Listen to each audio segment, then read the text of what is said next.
Hey everyone, I have Allison Gill here of Muller She Wrote. She's also of the Daily Beans podcast. She does 14 jobs a day. And because she's a masochist, now she's also hosting a live show on Midas. Tell them real quick, Allison, what that was. Oh, yeah. It's called The Breakdown. It's on the Midas Touch Network, and it aired yesterday. It airs every Sunday at 3:30 Pacific, and you can actually grab the replay link on my Substack, where you are now, MullerSheWrote.com. And I was Oh, and just I just need to say, please. I wrote and recorded my show before John Oliver came out and wrote and recorded and put out his show, because they're kind of exactly alike. So I just want to let you know it's a great minds think alike moment, not a copy moment. And except his jokes are, he's got the brilliant jokes in between. No, I'm no, just but Allison's also funny, and she was a comedian, and we love Allison, so you have to watch that as well. But I was just not venting, but getting off I was amused that I had finished. For those who just saw me with Danielle Moody right beforehand, I had an hour interesting debate where it's 4 against 1. Me, Pierce, Tim Miller, being the former Trump, Republican white centrist, tut-tutting at the rest of us who were critical of Charlie Kirk, Carrie Lake, who was Oh, and Eric Bollinger, is that name? Eric Bolling, I'm forgetting his name. And simultaneously, they all look the they same to me, Wash. yeah, yeah. Simultaneously, they were for praised Erica Kirk, which I did, for Love and Mercy, but then right after wanted vengeance. I swear to God. And apparently, folks, you're looking at a man who is responsible for inciting hate in America. Not Donald Trump, the president of the United States, not Stephen Miller, not the entirety of right-wing media, which blamed without evidence or a suspect the left. Even now, they blame them, which is interesting because the killer allegedly is Tyler Robinson, a white man, 22 years old, from a conservative Christian Trump voting family. But I digress. You are looking at the man, according to that panel, that is single-handedly, Allison, responsible for inciting hate. And apparently, I incite hate by quoting Charlie Kirk's own words and playing his own clips. But now with Allison, I don't feel like I have to be gaslit, and I can actually have a normal conversation with someone. And what we've called this Oh no, is, I'm firing you from Disney. oh yeah, yeah, yeah. I'm gonna preempt all of your Left Hook Live I'm shows. independent. I could say whatever I want. That's the best part of being independent. Me and Allison could say whatever we want, and then we can, the civility police can say tut tut tut, and we're like, nope. Charlie Kirk was hateful, and I don't have to mourn his death, even though I condemn his murder. That's my The position. I civility condemn his police, murder. the chief of the civility police, by the way, it really helped push Biden out at the end of last year, by the way. Oh yeah, that's so much civility. But what we're here for, and Allison, of course, immediately got the reference, was yesterday's rally. I think the key word is rally, not memorial. Was MAGA's Horst Wessel moment, and specifically, they're abusing Charlie Kirk's murder again, not done by the left, transgender community, Muslims, immigrants. It's 22-year-old. Allegedly, Tyler Robinson, who was not far left, according to Kash Patel's own FBI reports came out 2 days ago that insiders have not been able to find any links to far left. And to be fair, I said this on Piers Morgan. I try to be fair. No links to the far right or MAGA either. Just a white guy who seemed to be radicalized by Charlie Kirk's homophobia.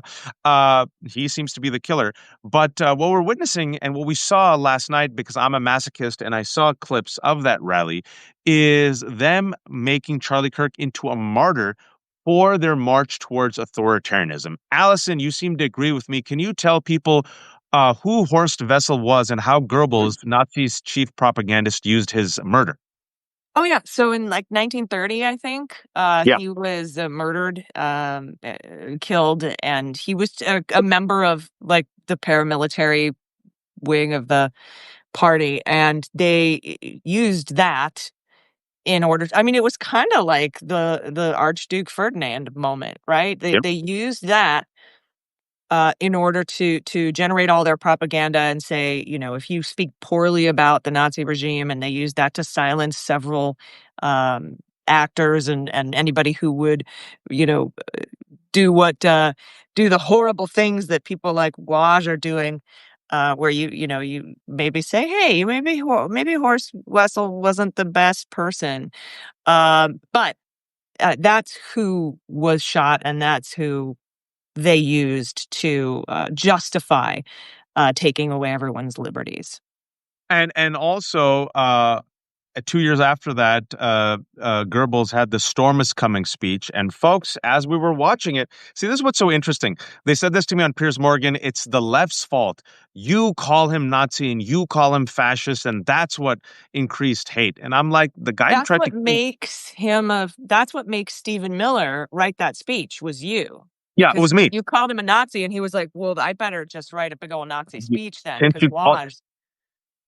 since you called me, I mean, I had to. And what I brought up was Stephen. And they always look, once you do these things, Allison knows, but the facts are against him. Stephen Miller yesterday, for those who didn't watch, it was he literally, I'm using the word literally, quotes exact words from Goebbels' "The Storm is Coming" speech.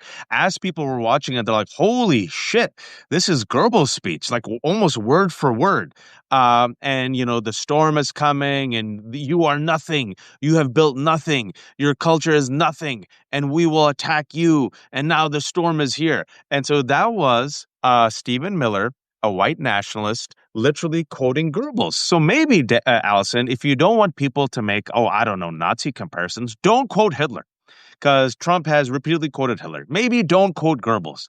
And I also want to remind people, and this is if anyone goes on social media, here's a gift because they had no response to me. I said, you keep calling him Hitler. I said, I never called Donald Trump Hitler. You know who did? JD Vance. And he made him his vice president. You know who also called him Hitler? RFK. Gave him a cushy position. So we are John the one. Kelly And John Kelly also said he was quoted a Hitler, fascist. yeah, as a fascist and promoted Hitler. And Donald Trump said, I admire Hitler and I admire Hitler's generals. Why can't I have generals like this? And Donald Trump also said, I'm going to unleash the National Guard against the enemy from within. That was quoting Hitler. And he said, these immigrants are poisoning the blood of the country. That's also, shockingly, Allison, word for word, Hitler. Your take on the spectacle, that very solemn, respectful spectacle that you saw yesterday. Well, didn't one of them, Piers or Carrie or somebody, say that you shouldn't have been saying anything? You shouldn't have been quoting Charlie Kirk directly on the day of his memorial service because of the solemnity? They said I was hate posting during his funeral and I was in bad taste and by hate posting and I should have been more civil and decent and at least taken a day off. And then at towards the end, and Tim Miller joined that also. I also condemned Watch for hate posting. And then at the end, once Piers, as he was ending the whole show, he goes, Watch, I think it was at least despicable that you hate posting on that day. And I said, I literally just quoted his own words. And he said, you shouldn't have done that. And I said, quoting his own words? So That so they said they called you tasteless, and you were somehow not recognizing the solemnity of the moment. Unlike the actual memorial that included pyrotechnics. And was there one of those womp womp womp womp womp womp noises too that happened I at don't the know, but I did see the pyrotechnics and I did see Donald Trump dancing with Erica Kirk and I did was it see, Venezuela's yeah, like, because it was WrestleMania 8. It was the most. It reminds me, Waj, the comedians that can't get any stage time at regular comedy clubs, so they buy their own comedy club and give themselves a half hour every night on stage, and they're terrible. That is are you what talking about the Austin comedy scene and the mothership? Is that what you're referring to? I am talking about. The guy who opened that comedy club in Phoenix. I'm talking about Austin. I mean, if you've spent any time as a comedian, you know this guy. There's tons of them. Mediocre white dudes who buy their own comedy clubs because they can't get time on stage anywhere else. So they buy their own stage and put themselves on it. That is what Donald Trump constantly reminds me of. Is he? Nobody likes him. He can't get any love. So what he does is he's going to put an MMA fight or a wrestling match at the White House for the 250th. That is just straight out of idiocracy, first of all. But he creates these venues for himself to go up and get praise from the only, 10,000, 20,000 people in the country who follow him in buses everywhere he goes. So he can get that, right? And it's just to for you to be ridiculed for just quoting Charlie Kirk on the day of his memorial, for you to be ridiculed is not recognizing the solemnity of the occasion and how terrible that is. I wish like you had the technology to just change your photo to the pyrotechnic entrance of Donald Trump at the memorial at that Well, very I moment. have a quote, Allison. I have Trump's quote. So after Erica Kirk, and I said this, I tweeted it. I said this was the best part. Erica Kirk, she's the widow of Charlie Kirk. She comes out and says she prays forgiveness for Tyler Robinson, and she has a very Christian message of love. Literally right after she says that, which I said this is a very good message. The whole last 2 weeks should have been like this. Donald Trump, who's the president of the United States of America, the most powerful man on earth. Right after Erica Kirk gives that message, I'll quote you. This is what Donald Trump says. Charlie Kirk did not hate his opponents. He wanted the best for them. That's where I disagreed with Charlie. I hate my opponents and I don't want the best for them. Sorry. Sorry, Charlie. And then I'm literally quoting Donald Trump. That's what he did.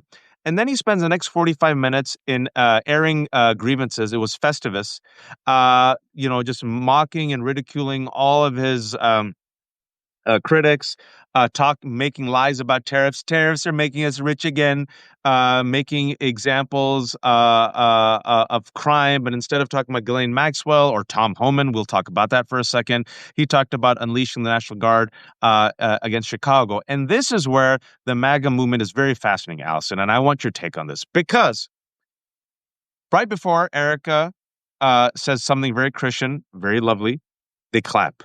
And then right after, Donald Trump promises vengeance and hate, and they clap. Uh, Allison, can you explain to the normies who are watching? Because I think most people are normies, and the majority watching that, both America and abroad, that whole spectacle, were like, that's hella weird. That was a hella weird, disturbing, slightly cultish rally. Wow.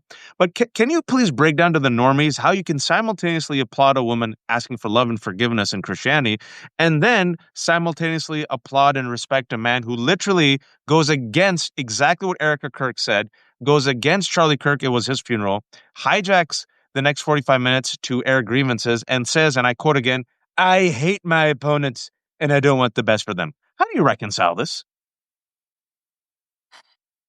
It's hard to understand like the cult brain if you haven't really been in it or studied it kind of extensively.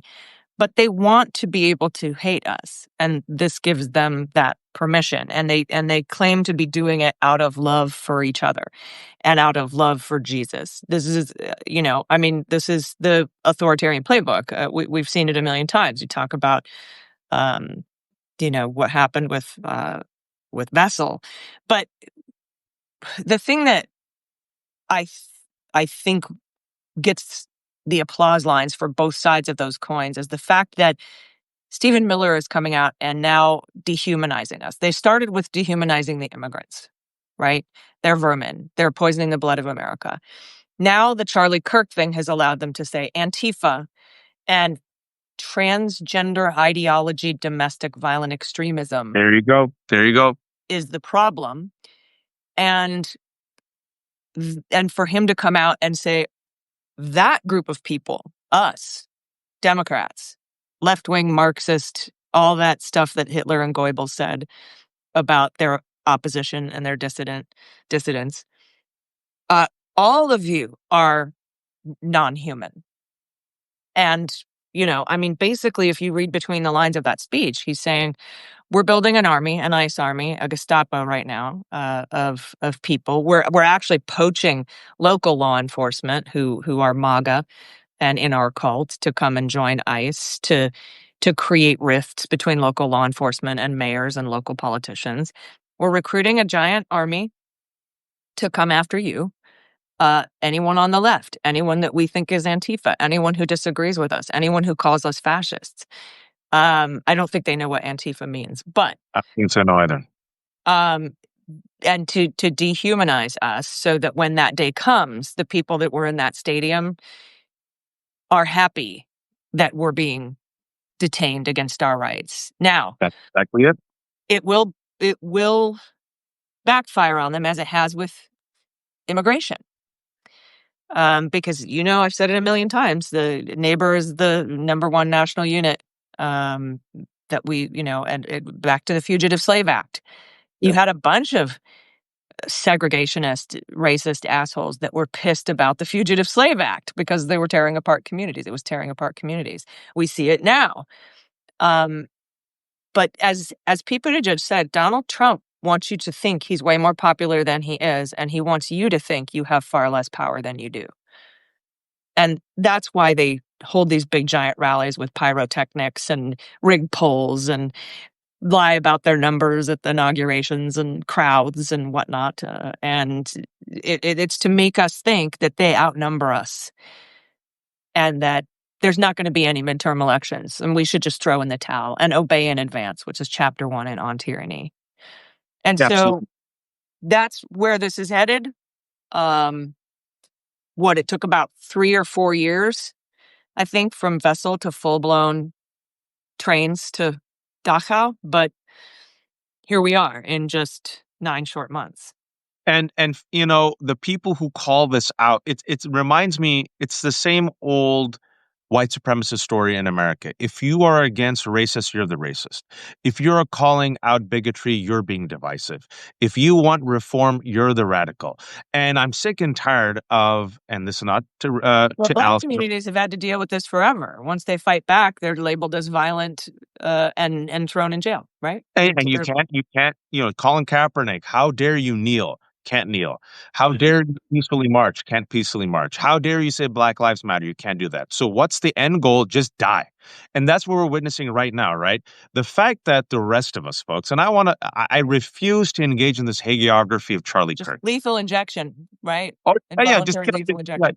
just kill them all, right? The fact is, before there was a suspect, before there was any motives, Donald Trump recklessly, as the president of the United States of America, went and blamed the left. They even now blame the left. There were death threats against historically black colleges, right? It was a white guy who did it.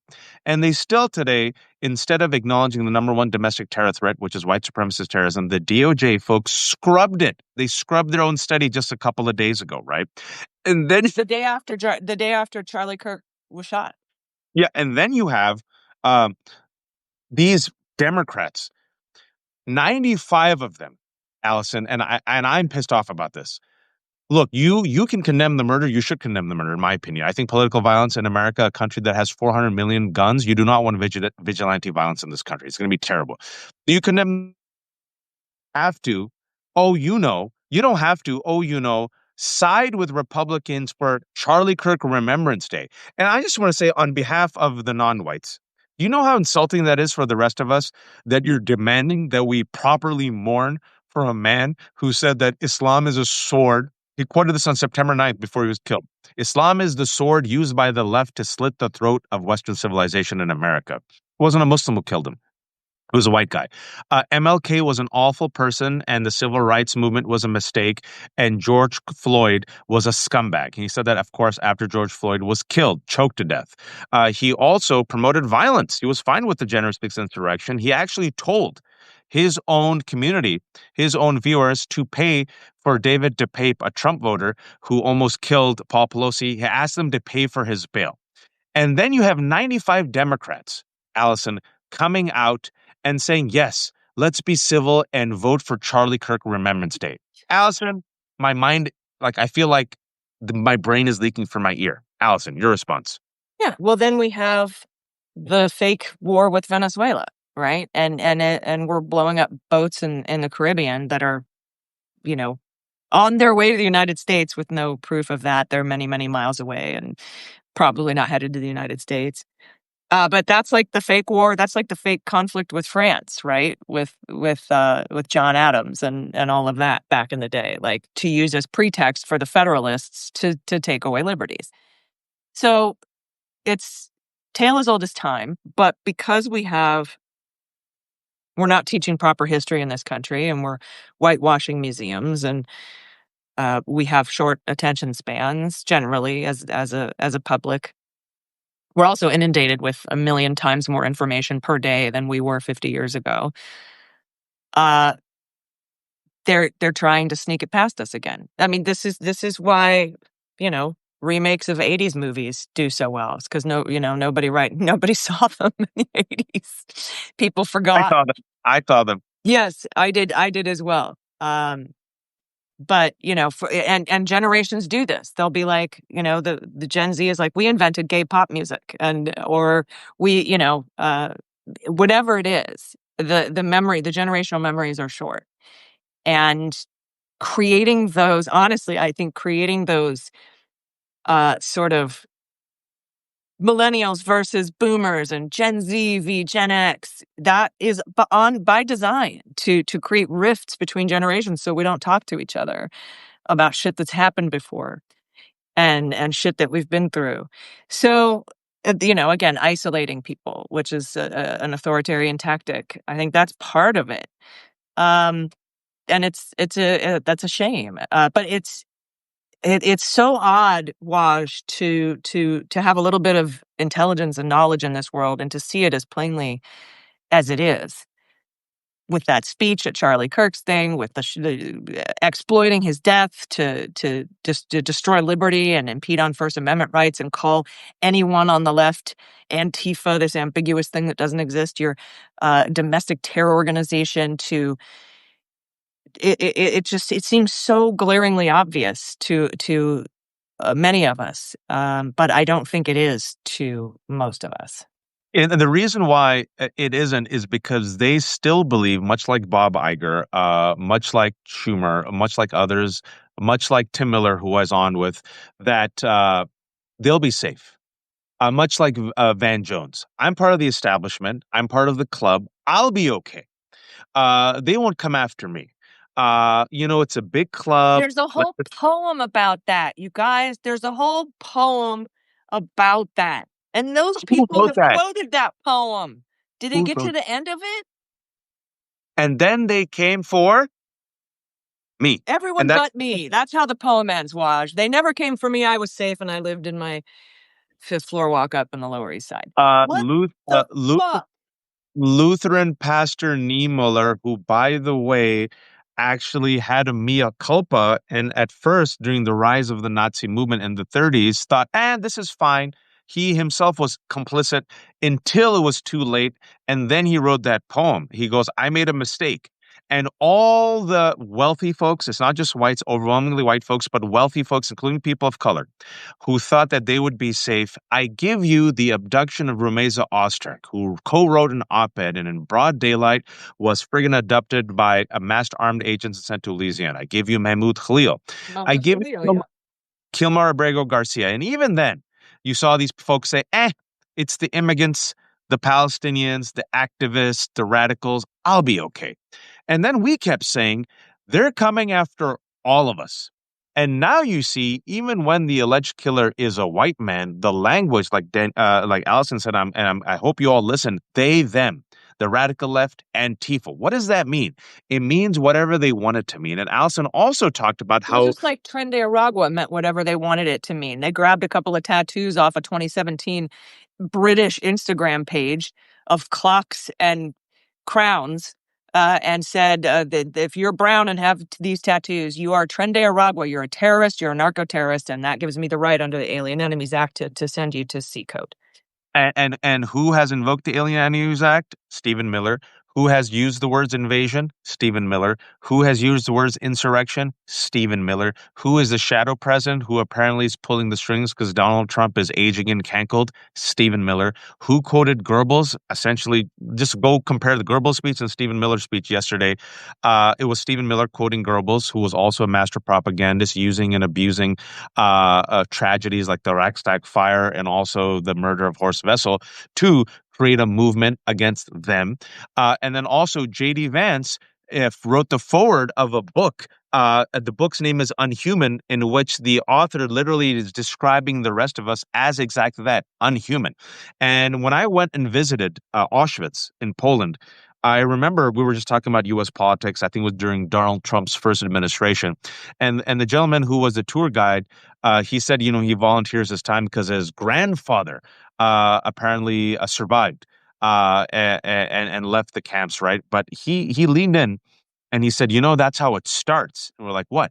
That's how it always begins, through language and dehumanizations. So now you have the president of the United States again saying, uh, I disagree with Charlie. I hate my opponents and I don't want the best for them. Who are his opponents? Anyone who disagrees with him, right? And folks, he used and abused his powers and his REAK, FCC, to essentially extort ABC to silence Jimmy Kimmel. He also has a hit list. It's Jimmy Fallon, Seth Meyers, The View, and the reason why Ted Cruz, I can't believe we're in this eighth level of hell. I agree with Ted Cruz and Candace Owens and Rand Paul and Tim Dillon in that they realize, oh, wait, this vindictive, spineless piece of shit, he can come after us. And right now, there's fissures, Allison, when it comes to Israel, Palestine, Kirk's murder investigation, and also Epstein files. They know that if they give a green light to Donald Trump to do this, that Donald Trump, can come after them because they remember January 6th when Mike Pence was running for his life. So we're in a weird situation, folks, where all those people that I mentioned who probably hate me agree with me that Donald Trump is using and abusing his the First Amendment and also abusing his powers to force the FCC to go after Jimmy Kimmel, and that's no bueno for the rest of us. And then some other piece of news that came out, Allison, because of course, it seems that Donald Trump sent a post that was meant for Pam Bondi that he accidentally posted on Truth Social. Can you remind people of that because it's already out of the news? Yeah, he sent a note to Pam Bondi. I think it was supposed to be a DM. He mentioned Lindsay in it, but without a last name. And so everyone was like, Papa, I think you're posting your DMs on social media again. Because he was warning Pam Bondi, you have to get this done now. It's of the utmost urgency. And the reason it is because I think 6 days from today, the statute of limitations runs out on Jim Comey's testimony to Congress.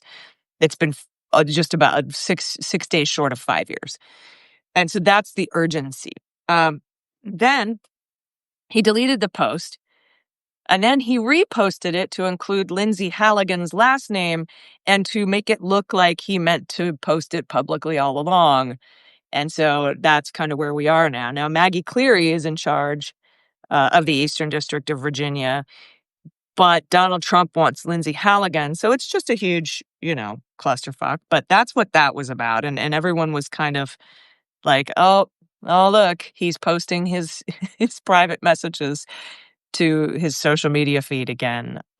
Somebody take his car keys. But I mean, the terrifying thing is, folks, look, that's dictatorial stuff to lean upon your independent DOJ, get upset at them, and That's ask your Watergate level stuff. That's like yeah. that post on social media is equivalent to the Nixon tapes. It's like if Richard Nixon literally posted his Watergate plans on social media, he's leaning on his Attorney General Pam Bondi to just find stuff to go against his critics, and he's upset that they weren't able to find things on Lisa Cook or Letitia James, right? And how dare you? You're my Attorney General. Go after my enemies. Go after my critics. And I hate my opponents. I don't want the best for them. He literally admits it. And then, folks, because he's Donald Trump and he can't keep his mouth shut, when asked about abusing his power and leaning on Brendan Carr of the FCC to go after folks, he admits it openly again and again. 97% of the people say things critical of me. I don't think they should be able to. I think that's right. It is right. It's the First Amendment. And then Brendan Carr, he better lawyer up as well, because he went on social media and admitted the plot, folks. And in addition to being a violation of the First Amendment, it literally could be illegal. It's extortion. So what we're witnessing, what more do people need to see? What more do people need to see? Trust the evidence of your eyes and your ears, folks. They are not going to leave. MAGA is not going to, Donald Trump is not going to leave. Donald Trump is not going to leave, and I believe he is going to use something, Tren de Aragua, Antifa, whatever, to declare martial law and suspend the 2026 elections. And I think, Allison, if you've seen the poll numbers that have come out in the past week, he's underwater. He's at the lowest mark he's been. He's in negative double digits on the economy, on inflation, on the trade wars. He's negative on immigration. He's negative on the Epstein files. So I think what we're seeing, Allison, is Project 2025 that was a 4-year plan being jacked up to like ludicrous level 10, and they're going to try to execute this by November because I also think he's sick. Your take on this, Allison? Yeah, well, I mean, I don't think anyone's gonna realize it because we're split by generation. Nobody trusts boomers. They're the ones who lived through the Nixon thing, and for someone to say, "You have to believe me when I say that that particular post on Truth Social is like getting the Nixon tapes. It's like Watergate. It is that, and that's and but everyone's kind of passing it by. The $50,000 in a bag for a kava bag for Tom Homan, the border czar. That's what Spiro Agnew resigned over. That's exactly what Spiro Agnew resigned over. But there's these giant walls between generations that nobody trusts any other generation. Nobody's going to listen to any other generation. So I think most people, these are just blips in the flood the zone with shit operation by Stephen Miller. And so the thing that upsets me the most is the gaslighting, like them telling you you're not being solemn enough about Charlie Kirk or don't worry because they're going to be fine. It pisses me off because I feel like a crazy person. They're trying to separate us, silo us, and gaslight us. And it makes me feel like a crazy person that I'm having conversations with, my friends about exit plans for Canada or for Ireland or who's got golden visas left. I think Portugal and Spain just got rid of theirs. Or is there such a thing as political asylum for in Toronto? I live 20 minutes from TJ, and I have the flight schedule for flights out of TJ to Canada and Ireland, like just I to just have came the back from plan. Canada. I literally I came have back a from Canada late last night, and I was like, you know what? Canada ain't that bad. Like I was there, and folks, they're all looking at us right now, and like you guys are like, they're like, damn. Like anyone who thinks, see, But I sound once like a crazy person. I feel like a crazy person for having a plan to leave because I'm afraid that when it's too late, and we end up like Elizabeth Moss in Handmaid's Tale. Like I I don't feel a think you're little crazy. I don't think you're crazy. I was talking to a whole bunch of I people feel because crazy. there was a festival and there was a whole bunch of people coming around. And I remember I said 7, 8 months ago, a lot of people thought I was crazy for simply suggesting that if your spouse has dual citizenship, you should get on it. Like, because I also said that these other countries are going to learn real quick that things are going to go bad in America and they're going to make it tougher. So take advantage and just have an insurance, especially if you're married to someone who has dual citizenship, in the UK or Canada. Make sure you get your passports all ready to go. And folks, look, there are people who are leaving. There are people who are leaving who are like, America is in an elevator going all the way down. F this, right? There are people literally being poached by China, our experts right now, because they realize, oh, America is cutting off the grants to our experts, researchers, and doctors. We'll come here. Oh, brilliant researcher, come to Europe, come to China. We'll pay for you, right? There's students now saying, "Oh, you don't want us? Okay, we have the lowest number of foreign students coming to this country.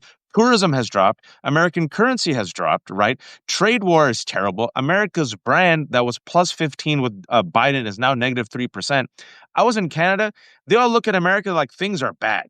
Holy shit! And I was thinking about this. Me and Danielle talk about this a lot. We have had these conversations for months, Allison, because I don't have faith in this country to have our back. So I got 3 kids. I don't want to leave, but just to be smart, you should have a backup plan. Our parents had a backup plan. Many of our parents who came as refugees and immigrants, right? They're like, inshallah, we want to make a better life. That's what will come to America. And so I'm like, I live my life, but if things get really bad, where the power of the state can be used and abused to disappear people, which is what's already happened, folks. And if Donald Trump unilaterally can just label his enemies as terrorists and then do what with them? This is why Venezuela, that Allison talked about, is so important. Kill them without due process because we still don't know if those 11 individuals that Donald Trump killed were drug dealers. No evidence has been released, none, and people have completely forgotten about it. So if he calls Antifa a terrorist By the way, I organization, just want to interrupt you really quick. There are uniformed military members of the military who are asking their chain of command for letters for their file absolving them of any wrongdoing in these boat attacks in the Caribbean. They are not sure that these are lawful orders, and they want a letter absolving them of legal liability. That's happening in our military right now. And look, and you have the National Guard cracking skulls, is which is what we said. You have armed ICE agents. Just literally, the Supreme Court said, "Yeah, go ahead, racially profile.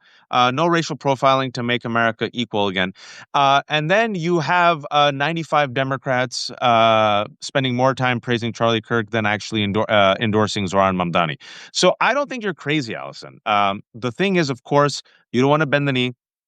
The thing No. is, you don't want to concede in advance, but at the same time, you're like, if my country doesn't have my back, and if we are normalizing fascism, then maybe you live to see another day, and you can fight from Paris in Canada, where you don't have to worry about what you tweet. Yeah, I wouldn't be, like, stopping what I do. I can do what I do anywhere, uh, because I do it remotely. Um, and again, I'm not don't have any plans to leave. I just have a just making a plan, it just makes me feel better. But we sit around and have conversations. Do you do this? Do you have these conversations like, "Well, Canada, I like Toronto. What if we left?" And then you just stop and go, "Are we nuts? Are we crazy? Are we overreacting?"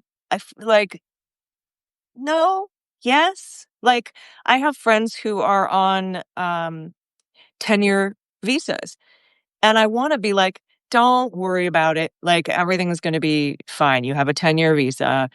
Uh, but I don't feel comfortable telling them that everything's gonna be fine, and I hate that, and I hate that I can't rely on the State Department to do the right thing. It's very, very it's very sad, and it's also sad that it happened so quickly, but But we saw it coming, Allison. I mean, it's the world's worst "I told you so." We've been saying it for 10 years. Even when I was invited on mainstream news channels, even when I was on CNN for a year, you all see I use the A word, authoritarianism. I use the F word, fascism. I use the W word, white supremacy. And it's because I took Trump literally and seriously.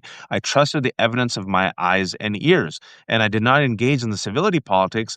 And also, I will say this is because we knew that Trump's agenda affected us and our communities. We couldn't afford to play the game that so many in the Beltway, like Ezra Klein and Van Jones, do, right? Ezra Klein, he did politics the right way. Let me sit down with Ben Shapiro. Van Jones on CNN. Oh, Charlie Kirk wanted to debate me. That's great.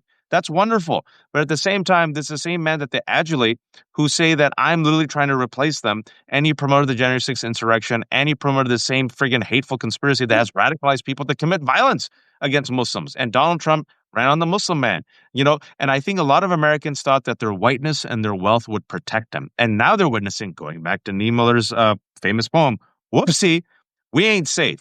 One good news, though, Allison, is that I just want to read this because there is a kind of graph that's coming out over people canceling Disney Plus and Hulu. And I don't know if you all have seen this. I just retweeted it. It's literally like this.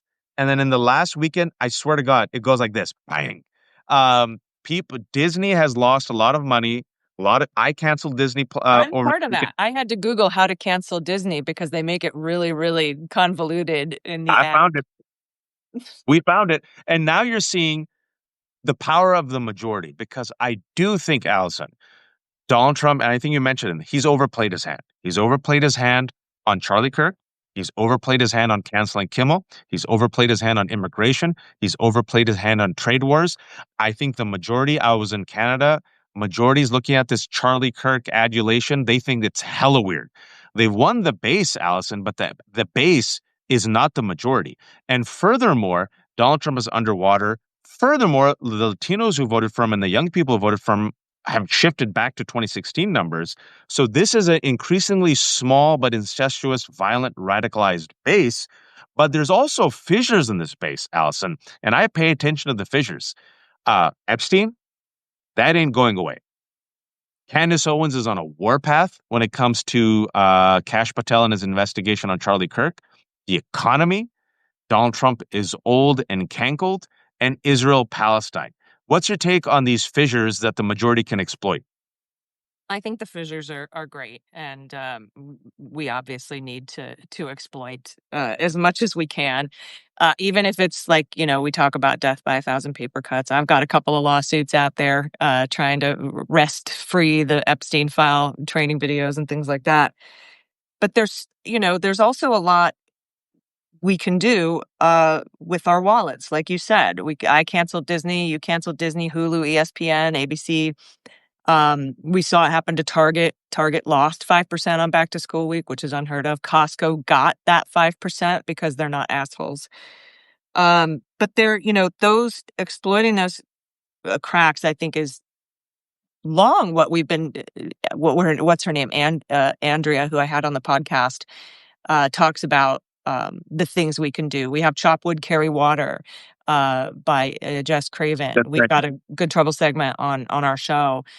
But the idea is don't give up, right? And so I think that's really, really important. And, Kamala Harris said Trump would send the army against United States citizens. And everyone was like, listen to this dumbass, overreacting. That's bullshit. The Hill put out some sort of bullshit headline about it. And here we are. And of course, you've got them arguing, well, she said that he would send the army and he's really only sent the Marines. And like they get into these semantics arguments with you so that they can feel better about the fact that they didn't vote for a black woman and, might have had something to do with all of this shit that's going on right now. But I think it's really important to do something. Somebody actually just posted a comment that September 30th, they're going to wear orange for Missing Indigenous Persons Day. Oh, great. And I think that's a great idea, but you can take it a step further. There are some states like Arizona and New Mexico who have passed a law and legislation called turquoise alerts along the amber alerts lines, right?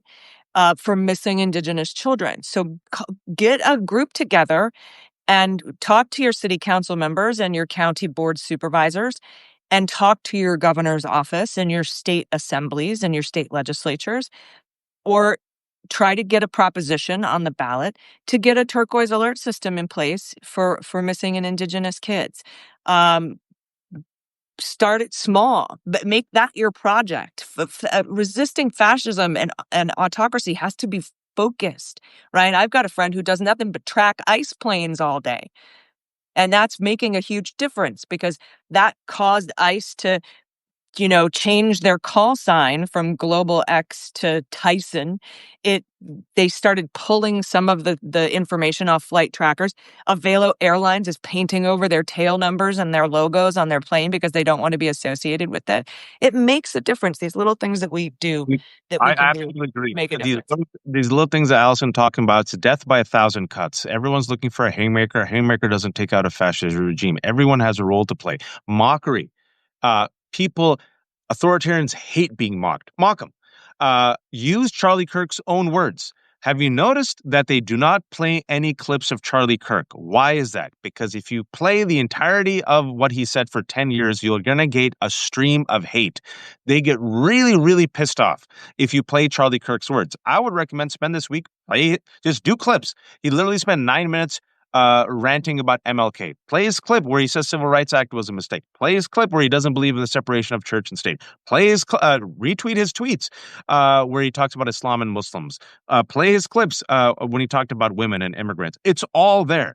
Do not be gaslit. Speak out. And also, what I will strongly recommend people, do not play the both sides game. Don't play the game. You don't have to play the game. What the establishment, centrists, the old school Democrats, corporate America has done is they play a rigged game. Disney, they play the civility game. The Republicans come out and mock them and ridicule them and bully them, and they go, "Oh, sorry, sorry," and then literally, Republicans come out, and when you say, "Hey, you're anti-crime," and Tom Homan just accepted a friggin' cash bag. What did Megyn Kelly say? I don't care. Donald Trump, what did he say? I don't care. I hate my opponents, right? So why play in a rigged game? And this is where I really want people to stop playing a bullshit rigged game. Like, I feel like everyone is Charlie Brown and MAGA's Lucy laughing the entire time. I'm not going to play a rigged game. F your game. I'm going to create my own game. I'm going to call you out. I don't care if you go tut, tut, tut. if you quote Hitler, I'm going to say you quote Hitler. If you're promoting Nazi conspiracy theories, I'm going to bring the receipts. If you look like Goebbels and talk like Goebbels, I'm going to say you talk like Goebbels and do a side by side comparison. If you say that we're the ones calling you Hitler, I'm going to remind the world that actually JD Vance, the vice president, called you Hitler, and you probably saw it as a compliment and made him your vice president, right? So you should play. This is a brand new ball game, folks, and I feel like we need the fighters who understand this brand new ball game. You need brawlers. You need fighters who are built for this moment and made for this fight. All right. I do not think that the current Democratic leadership, not all Democrats, because Jasmine Crockett came out strong, AOC did, Mamdani did, Warren, Chris Murphy, a few others. It's a really a small minority of Democrats. It's the leadership. It's It's the a very leadership small and the money. They are in the leadership positions, yes. The leadership and the money. And so, but listen, folks, the reason why I pressure them But is they don't even if speak for the whole party. I just want to even make if you that look at clear. the Israel Palestine, it's because of us speaking up that they are shifting. Bernie Sanders came out and called it a genocide. 27 Democrats said no to aid. That is remarkable. Mamdani, people look at the numbers. They're looking at the numbers and they're like, huh, this message, go against the oligarchy, the billionaires, make America affordable again. Don't sit there and suck up to Benjamin Netanyahu. If we want to live as politicians with a political career. Van Holland was like, "You guys are chicken shits," and then the next day, Kathy Hochul, bam, endorsed Mamdani. I'm still waiting for Jeffries, and I'm still waiting for Schumer. Inshallah, one day. But and also with the money, Allison, you and me shared yesterday. I shared it, and then you shared it of the screenshot of us canceling Disney, and I'm sure you saw all these people are like, "Oh snap, awesome!" I'm just looking at it right now. Buy Disney, and I have 3 kids. They'll be okay. I did a screenshot. I just looked at it. Right, I'm amazed. It has 12,000 likes on Blue Sky, 61 quotes. Yours underneath has 1,000 likes, and now all these people are sharing. They're like, "All right, if I did it, if you did it, I'll do it." Oh, So this my organization, actual post for cancellation, 14,000 likes. wow, I mean, so this is where folks is going to be a death through 1,000 cuts. I think we're all in it now. Use your voice. I think, and finally, I want to go to Allison because she's put this earworm in my head and I've been echoing it. I'm going to actually be talking to Greg Kasar or Greg Casara. I'm going to find out how to pronounce his name properly. The progressive Democrat from Texas at 3 p.m. Eastern time, folks. So tune in for that. And if you have any questions for him, let me know. As you know, when I talk to these folks, I have an honest conversation. I criticize when it's time to criticize, but I praise when it's time to praise. If you have any questions for him, let me know. But Allison, that earworm you've put in my head, I repeat now, shut it down. Oh, getting a lot of pushback on that.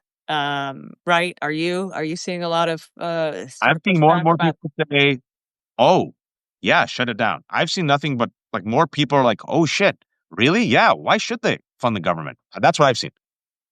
Yeah, I mean, it's got a lot more support than opposition. But in my Daily Beans podcast today, I did present both sides of the argument. Now, I am of the opinion, no, being a former federal employee and talking to a million former federal employees and current federal employees, that if that the Democrats should refuse to fund this regime. That's just plain and simple. The Republicans have a majority. If they want to shut down the government, that's their deal. But the Democrats should not vote to fund this regime. Period. As it stands, unless you can get a bunch of concessions, maybe. But like negotiating with them, I mean, they're just going to turn around and throw you under the bus. But I digress.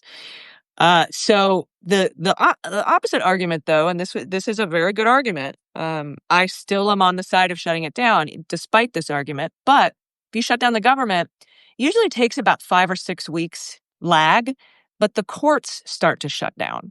And right now, that's one of our last guardrails against what this administration is doing, like stopping them from taking away temporary protected status. Now, eventually, the Supreme Court gets it and overturns the stay and lets them do whatever they want. But it has temporarily solved a lot of problems in the meantime. We had Judge Suknanen was able to stop those Guatemalan children from being deported in the middle of the night on Labor Day. And some people worry that if we shut down the government after about 5 or 6 weeks, we won't be able to have those emergency hearings. I think we will, because mostly that money really, it just impacts the court staff and the court security and all that stuff. There's still an emergency judge on duty to be able to make the calls like Suknanen did. And it does take 5 or 6 weeks for it to actually trickle down and start having to send the court staff home.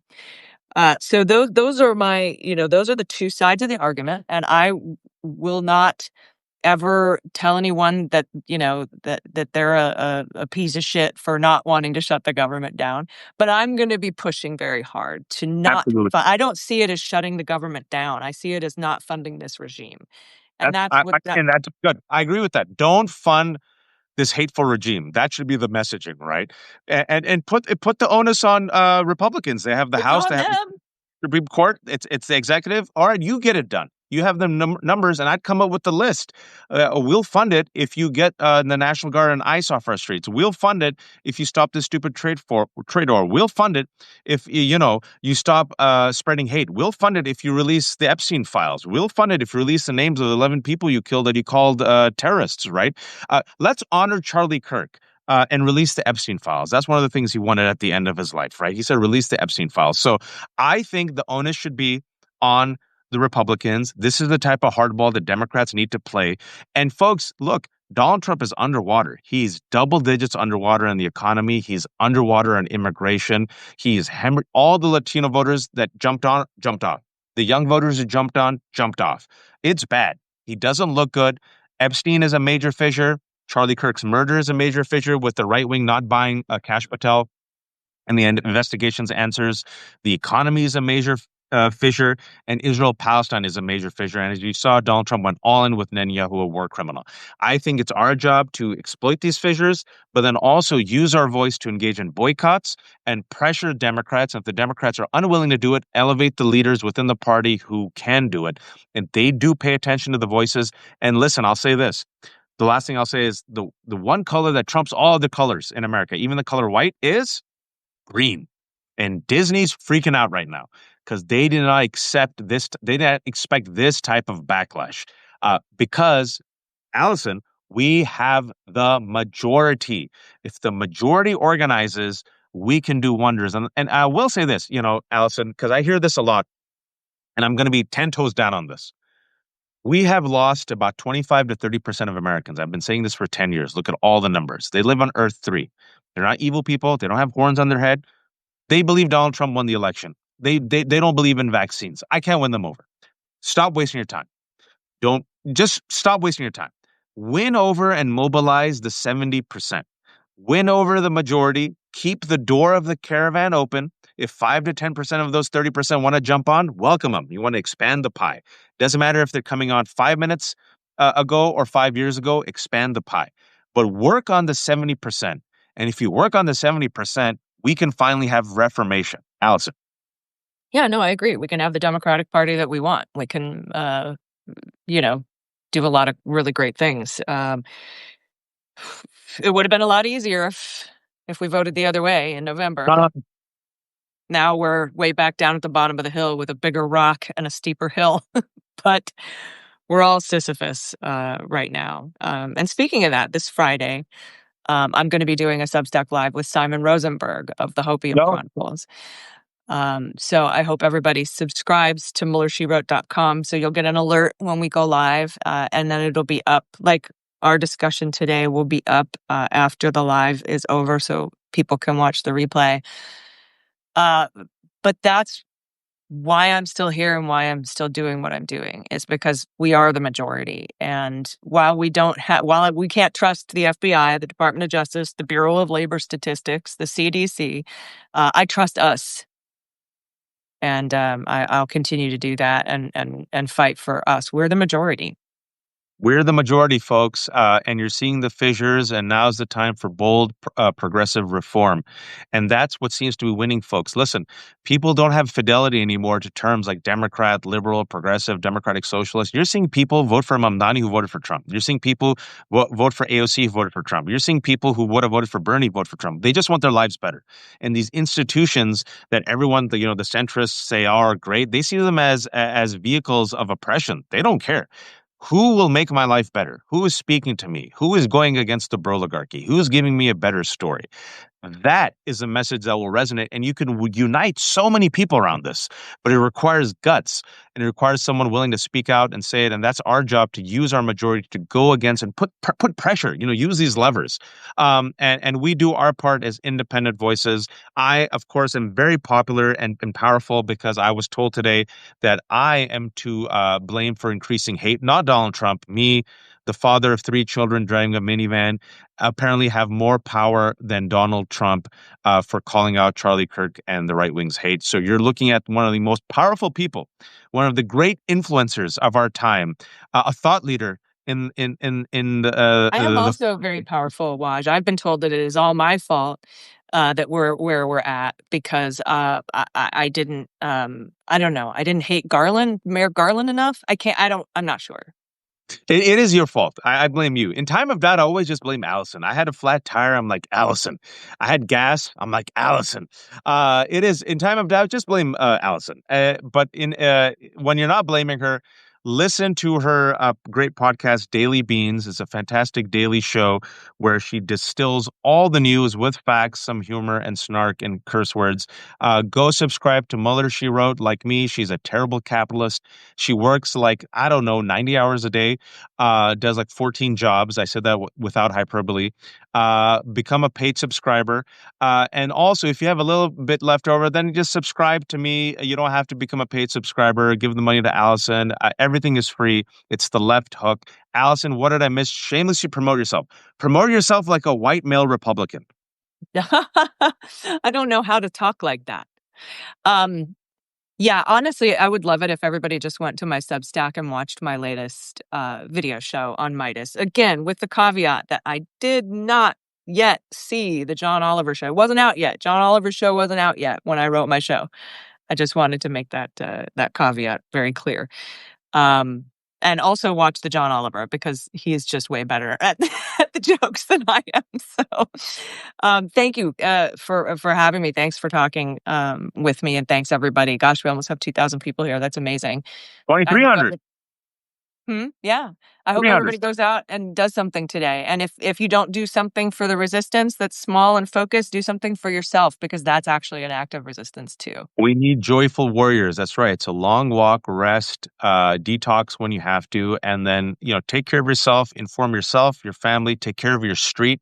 Think local first. Run for office if you can. Boycott. Join some overpass or resistance community. And the worst case scenario, just mock them. They hate being mocked. And if you mock them, they know that they can't bully you. A bully thrives on fear and cowardice. But hope, like courage, is also contagious. Folks who joined us late, this is with me talking to Allison Gill, talking about how Trump and MAGA have used and abused Charlie Kirk's murder to as their Horst Wessel moment, their Reichstag fire moment. And if you don't know these terms, don't worry, we talk about them. And they're marching towards authoritarianism. The plan is in full view. Trust the evidence of your eyes and ears. This conversation will be up on my Substack, The Left Hook, and Allison's Substack later today with transcripts. There are no paywalls. Everything's free. So at least become a subscriber. And if you have a few bucks, go give Allison some money because she does like 1,400 jobs. Thank you all for watching. I'll be back at 3 p.m. with progressive Democrat representative from Texas, Greg Kasar. I want to make sure I pronounce his name properly. And he'll be talking to me for 30 minutes. So join. Let's ask him questions about where is this Democratic Party going? What are they doing to keep us safe? What's the message? Are they going to shut it down? How do you stop the genocide? Why the hell did 95 of his colleagues vote for Charlie Kirk? Let's ask him all these questions, and he's going to come on and answer. Thank you, Allison. Thank you all. Be kind, be decent, and please don't be a fascist. Bye, Allison.